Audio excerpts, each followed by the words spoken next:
한번 축복할까요? 이 사람 한번 좀 축복해 주십시오.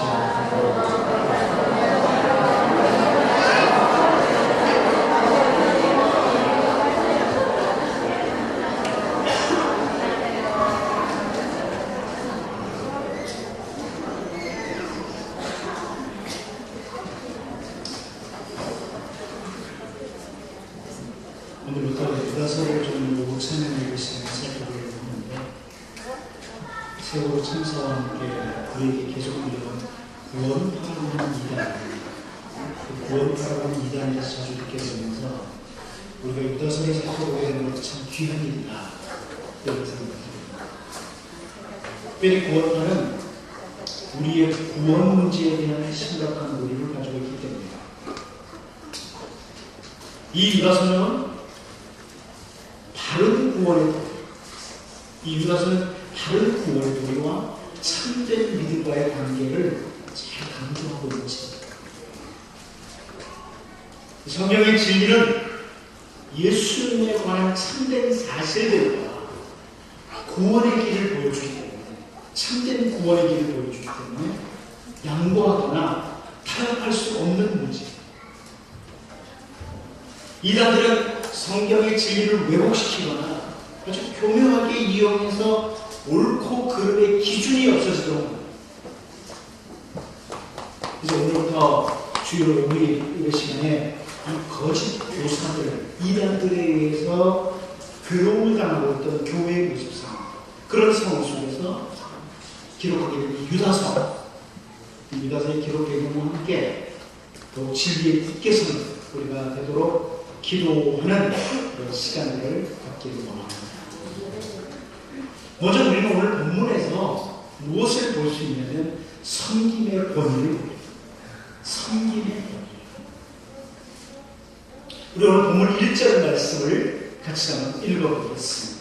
1절을 같이 한번 봅니다. 시작. 예수 그리스도의 종이요 야고보의 형제인 유다는 부르심을 받은 자, 또 하나님 아버지를 위해서 사랑을 얻고 예수 그리스도를 위하여 지키시를 받은 자들에게 편지하노라.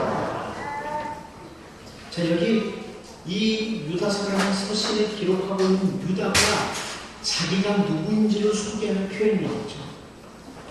예수 그리스도의 종이요 야고보의 형제인 유다는, 예수 그리스도의 종이요 야고보의 형제입니다.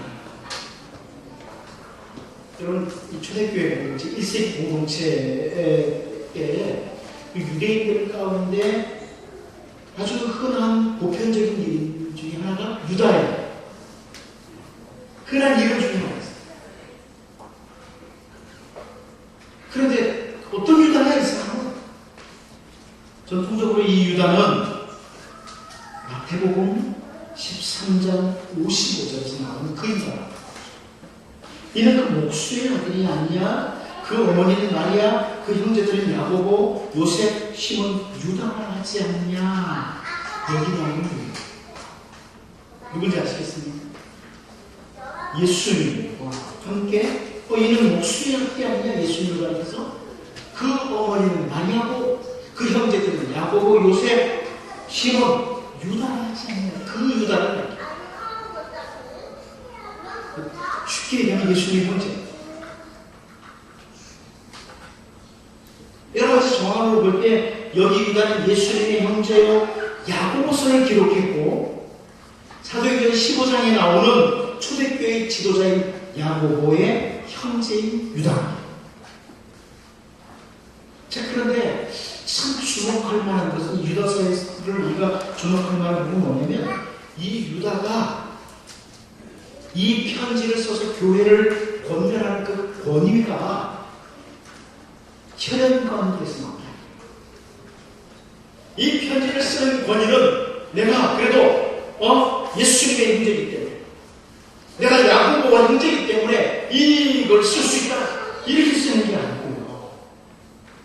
예수 그리스도의 종으로서 부르심을 받은 것, 예수 그리스도의 종으로 부르심을 받은 권위, 다시 말하면 섬기는 자의 권위를 가지고 이걸 씁니다. 그렇게 종이라는 단어는 섬기는 자라는 표현과 연결이 됩니다. 이 유다서를 쓰면서 내가 섬기는 자의 권위를 가지고 이 글을 쓴다. 이렇게 표현합니다.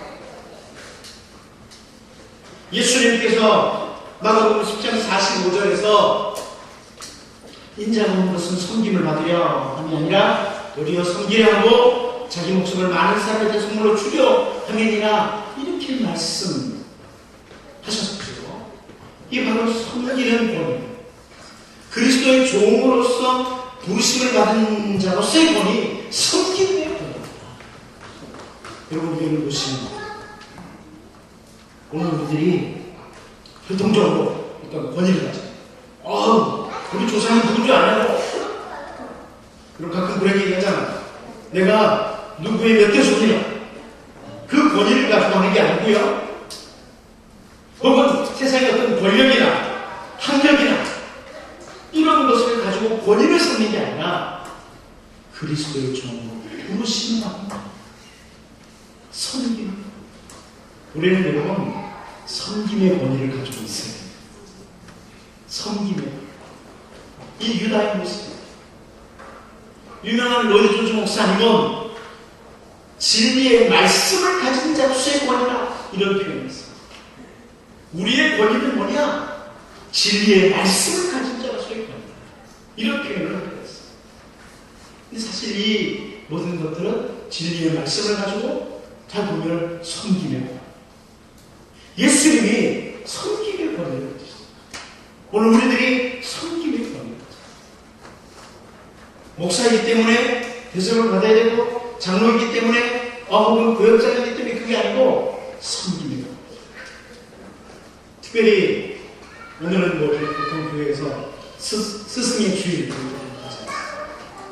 교사는 교회 학교 교사들은 아이들을 섬기는 섬김의 권위를 섬김의 권위. 하나님의 백성의 권위는 돈이나 지식 혹은 권력이나 혈연 관계에 있는 것이 아니라 그리스도의 종으로 부르심을 받는 섬김입니다. 진리의 말씀을 가진 말씀의 권위입니다. 여러분 이걸 기억하고 여기 유다가 사실은 여러 가지 다른 것들을 이야기할 수 있지만 바로 예수 그리스도의 종으로서 이것을 이런 표현을 기억하고 여러분이 있는 모든 자리에서 때로는 가정에서 부모님으로서 자녀를 섬기는 교회에서 각자의 직분의 자리에서 성도들을 섬기는 이 섬김의 권위를 가지고 여러분 맡겨주신 일에 충실을 할 수 있기를 바랍니다. 두 번째로 여기 유다는 그리스도인은 어떤 사람인가 이 부분을 설명해 주고 있어요. 그리스도인이 어떤 사람이냐에 대해서는 여러 가지로 설명할 수 있어요. 성경에 나오는 그리스도인은 어떤 사람이냐, 세상의 빛이다, 세상의 소금이다를 비롯해서 참 많이 설명할 수 있죠. 그런데 여기 유다를 통해서 그리스도인은 어떤 사람이냐 이 부분이 소개되고 있는데 1절에 다시 한번 1절을 읽어보도록 하겠습니다. 시작. 예수 그리스도의 종이요 야곱의 형제인 유다는 부르심을 받은 자 곧 하나님 아버지 안에서 사랑을 얻고 예수 그리스도를 위하여 지키심을 받은 자들에게 편지합니다. 이런 내용 유다가 그리스도는 세 가지로 설명합니다. 우리가 놓치지 말고 살아야 돼요. 우리가 그리스도인이라면 놓치지 말아요. 세 가지. 첫 번째는 뭐예요? 부르심을 받은 자. 그리스도인은 부르심을 받은 자. 그리스도인 성도는 부르심을 받은 자. 하나님께서 아브라함을 부르셨죠. 그 아브라함을 부르신 때로부터 시작해서 오늘 우리들은 그 연속선상에 있는 사람, 부르심의 연속선상에 있는 사람, 우리도 부르심을 받자. 사도 바울이 에베소 교회 성도들을 위해서 기도하면서 에베소 1장 18절에서 그렇게 너희 마음의 눈을 밝히사 그의 부르심의 소망이 무엇이며 성도 안에서 그 기업의 영광의 풍성함이 무엇이며 이렇게 기도를 해요. 바울 사도가 에베소 교회 성도들을 위해서 기도하면서 하나님 하나님께서 성령님께서 너희의 마음의 눈을 밝혀주시기 원한다. 그 마음의 눈이 밝아져서 그분의 부르심의 소망이 무엇인지 알다. 부르심의 소망. 성도들의 마음의 눈이 밝아질 때, 성령으로 말미암아 마음의 눈이 밝아질 때 우리를 부르신 그 부르심의 소망을 알게 된다는 거예요. 하나님이 나를 부르신 부름의 소망, 부르심의 소망. 여러분, 오늘 우리는 다 이렇게 불러내는 입은 사람들이잖아요. 맞죠? 이 세상 가운데, 죄악 가운데 또 우리를 불러내셨어요. 교회라는 다른 데도 불러내심을 입은 사람들이잖아요. 우리는 하나님의 부르심을 받으세요. 왜 부르셨을까? 부르심의 소망. 어떻게 하느냐? 성령께서 내 마음의 눈을 밝혀주시고, 나를 부르시는 부름의 소망. 세상에 헛된 그 소망을 가지고 사는 자가 아니라 하나님이 나를 부르신 데는 분명히 목적이 있잖아. 그래서 부르심의 소망을 가지고 우리는 부르심을 받은 사람입니다. 이제 여러분, 그리스도인이 누구냐? 내가 누구냐? 하나님께로부터 부르심을 받았다. 그 부르심의 소망을 알고 살아 성령님으로 말미암아 마음의 눈이 밝아지도록 기도하면서 살 수 있기를 바랍니다. 또 한 가지, 그리스도인은 누구냐? 사랑을 받는 자. 이 유다의 표현에 보면 사랑을 받는 자. 하나님 아버지 안에서 사랑을 얻고, 여기 이 주님의 사랑을 받는 자들이라는 이 표현은 이스라엘의 호칭이 되었습니다. 과거에 이스라엘의 호칭이 주님의 사랑을 받는 자. 역대하 20장 7절에서 여호사가 시인, 우리 하나님이시여, 전에 이 땅 주민을 주의 백성 이스라엘 앞에서 쫓아내시고 그 땅을 주께서 사랑하시는 아브라함의 자손에게 영원히 주지 아니하셨나이까. 주께서 사랑하시는 아브라함의 자손, 이스라엘의 호칭, 주께서 사랑하시는 자. 그 아브라함의 후손, 부르심을 받은 자들을 사랑하시는 그 하나님의 백성의 모습이죠. 예레미야 31장 3절 말씀에서도요, 옛적에 여호와께서 나에게 나타나사 내가 영원한 사랑으로 너를 사랑하기에 인자함으로 너를 이끌었다 하였노라, 이렇게 말씀합니다. 그러니까 우리는, 그리스도는 어떤 사람이야? 하나님의 헬세들을 받은 사람, 하나님의 언약적 사랑을 받는 사람. 그래서 또 부르심을 입는 이 그리스도는, 여러분, 우리는 하나님께 특별히 부르심을 받은 자들의 동시에 하나님의 사랑을 받고 있는 자입니다. 이 유다의 표현을 기억하십시오. 여러분, 이 유다서가 기록될 때 이 1세기 공동체는 그리스도인들이 상당히 힘들었어요. 예수님을 믿는다는 것 때문에 너무 힘들었어요. 그래서 스스로 막 때로는 자기 정체성이 흔들리기도 하는 거죠. 도대체 예수 믿어가지고 좋은 게 뭐야? 예수 믿어가지고 이 고난만 당해? 그럴 수 있는 상황 속에서 우리는 주께 사랑을 하자 확인합니다. 세 번째는 지키시는 겁니다. 자, 이 표현은 종말론적인 의미를 가지고 있습니다. 지키시는 겁니다. 종말론적인 의미를 가지고 있는 표현. 그리스도인은, 이 표현을 보면 그리스도인은 예수 그리스도께서 재림하실 때까지 안전하게 지키심을 받는다는 그런 의미입니다. 근데 여기 표현을 잘 보십시오. 1절에 그리스도인들은 예수 그리스도의 소유이기 때문에, 우리 예수님의 것이잖아요. 맞죠? 그리스도의 소유이기 때문에 예수님께서 그분의 소유권을 주장하기 위해서 주님이 다시 오실 때까지 예수 그리스도를 위하여 지키시는 겁니다. 그렇게 표현했죠? 여기 1절에 보면 그래요. 예수 그리스도를 위하여 지키시는 겁니다. 우리가 주님의 것이거든요. 그래서 예수 그리스도를 위하여 주님 다시 오실 때까지 우리는 지키심을 갑니다. 이 종말론적인 의미입니다. 여러분들도 여러분 소유는 좀 지키죠? 네?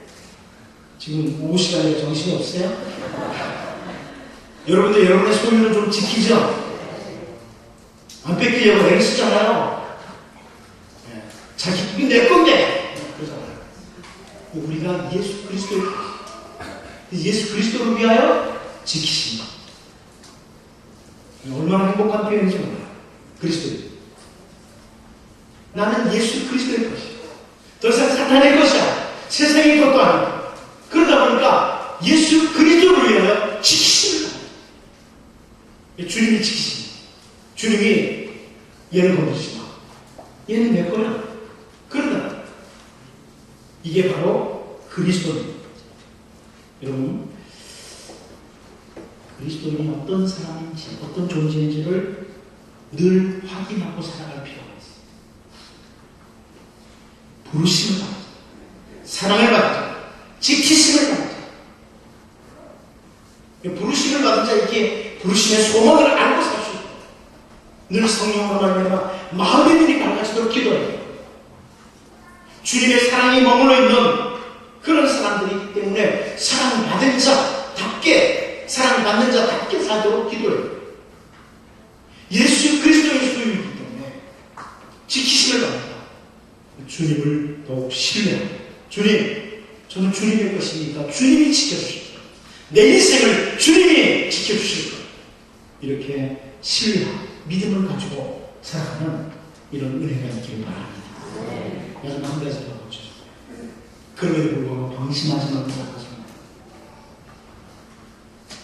오늘 본문 2절 말씀을 다시 한번 읽어보겠습니다. 시작. 긍휼과 평강과 사랑이 너에게 더욱 나아질지어다. 성도가 부르심을 받은 자요, 사랑을 받는 자요, 지키심을 받는 자들 때문에 자만하고 방심하고 살아가는 것이 아니에요. 구원과의 오해가 이런 데서 나오죠. 여러분, 하나님께 부르심을 받았고 하나님의 사랑을 받고 있고 우리 주님께서 지키실 것이기 때문에 자만하고 그리고 방심하고 살아가는 것은 그리스도인의 합당한 모습이에요. 여기 유다는 축복이면서 동시에 기도를 하고 있어요. 축복이면서 기도를 하고 세 가지가 더욱 많아지기를 축복하고 계속적으로 더 많아지죠. 아, 나는 구원받았으니까 끝이야. 나는 주님이 지켜주시니까 부르심을 받았으니까 끝이야. 이게 아니고 하나님의 백성은 절대 방심하지 않고 계속해서 하나님의 긍휼과 하나님의 평강과 하나님의 사랑이 많아지도록 기도하고 서로를 축복해요. 우리가 늘 기도해야 될 세 가지인데요. 첫 번째는 긍휼이에요. 여러분, 이 긍휼은 구약 성경에서 나오는 단어로는 헤세드입니다. 이 긍휼이라는 단어는 구약에 나오는 헤세드. 헤세드. 하나님의 언약적 사랑. 하나님의 언약적 사랑. 변함없는 하나님의 사랑. 이걸 가르쳐요. 하나님의 긍휼이 많아져요. 언약 백성을 향하신 그 인자하신 사랑, 그 긍휼이 많아지도록 기대하고 기도하고 축복합니다. 여러분, 옆 사람을 위해서 그렇게 축복하셔야 돼요. 하나님의 헤세드, 긍휼이 많아지죠. 이 축복이에요. 자신을 위해서도 기도해요. 두 번째는 평강이에요. 이 평강이라는 단어는 구약 성경에서의 샬롬입니다. 샬롬. 여러분, 이 샬롬이라는 단어는 그냥 단순히 평화롭다, 이런 말하는 게 아니에요. 나 마음이 편안해, 이 정도로 말하는 게 아니에요. 이 샬롬이라는 단어는 하나님의 헤세드, 그 하나님의 언약적 사랑으로 말미암아 우리에게 오는 결과가 샬롬. 하나님의 그 헤세드로 말미암아 우리에게 오는 그 결과, 그것이 바로 샬롬. 가장 우리에게 샬롬을 주시는 분은 오직 하나님이시기에 역시 기대하고 기도하고 서로를 축복해요. 유다가 그걸 하는 거죠. 첫 번째는 긍휼, 많아지고 평강도 많아지고. 그래서 여러분 샬롬 그러면 그냥 평안한 거, 평강 쉽게 생각할 수 있는데 히브리어 성경을 보다 보면 라브 샬롬이라는 샬롬 라브 이 표현이 자주 나와요. 무슨 말이냐면 많은 평강, 풍성한 평강 이런 표현이 자주 나와요. 여러분 평강하십니까? 예, 많은 평강이 있기를 원합니다. 이렇게 축복을 하는 거고 우리도 샬롬이 있는데 풍성한 라브 샬롬이 있도록 자신으로서도 기도합니다. 더욱 많아져. 유다가 그렇게 표현합니다. 그리고 세 번째는 사랑입니다. 이 유다는 여기에 이제 그 히브리적 표현이 아니라 헬라적 표현인 아가페라는 단어를 사용하고 있습니다. 이 긍휼과 평강은 히브리적 헤세드 혹은 샬롬이라는 히브리어의 표현이죠. 그런데 하나 더 추가. 이게 학자들은 기독교적인 용어다. 이런 표현을 하죠. 아가페라고. 하나님의 사랑이 더 많아지기를 원한다. 이렇게 추가하면서 강조합니다.